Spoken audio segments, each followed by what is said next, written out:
Broken premises towards an intercultural understanding of ICT for development.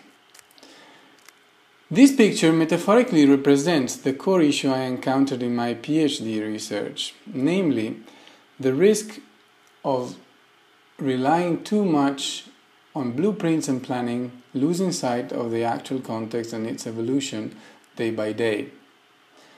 The difficulty of building a bridge between the universes of coherence inhabited by the actors on the two sides of a bilateral cooperation project, given their different culture, despite their physical proximity. The gap between the great potential of technology to connect across large distances, despite the challenges posed by the local environment, vis-à-vis its level of mastery by human actors. And finally, the slightest misalignment in the premises at the origin of the bilateral project may manifest itself as a critical incident only much later in the process, causing great dismay, frustration, and disappointment, which are likely to result in interpersonal and interinstitutional conflict. Thus, this image represents the exemplar of a critical incident, which I define as a puzzling mismatch of expectation that has significant consequences on the interpersonal relationship between stakeholders and ultimately on the project outcomes. In order to better cope with such incidents and based on the empirical evidence of my research, I devised the SBIZO framework. When confronted with a critical incident, that is, when someone else's behavior doesn't match our expectations, we tend to experience emotional discomfort and cognitive puzzlement. In other words, we cannot make sense of the other's behavior. This is especially acute when this person belongs to a culture other than ours, in that it threatens both the trust in the other person as well as in our own capacity to predict his behavior in general. In short, we feel vulnerable. In order to restore a sense of coherence and thus of control of the situation, people tend to search for a cause, resorting to attributions. Since the 1970s, researchers in social psychology have consistently found evidence of a diffuse tendency to make the so-called fundamental attribution error, to believe that we, the observer, have the same perception of the situation as the author of the puzzling behavior. Thus, finding ourselves unable to find in the situation that is outside the person enough elements to justify her or his behavior, we place its cause inside the person. That is what is called a dispositional attribution, by labeling the person as deficient, so stupid, lazy, ignorant, or evil, that is in bad faith, dishonest, cruel, greedy.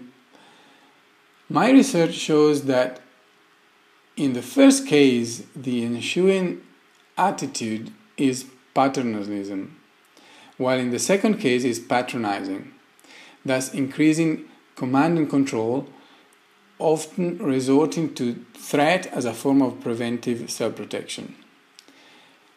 Yet, when the other feels to be perceived and treated in such manners, he or she is likely to react in 5 ways, according to my data: obeying, submitting themselves, maneuvering the attacker to their own advantage, boycotting him or her, or conspiring against him, in extreme cases by physically eliminating him or her.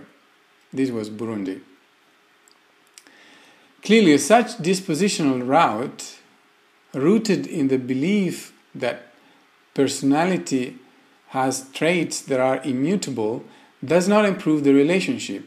On the contrary, it worsens it, eroding mutual trust, sometimes to the point of ceasing all communication.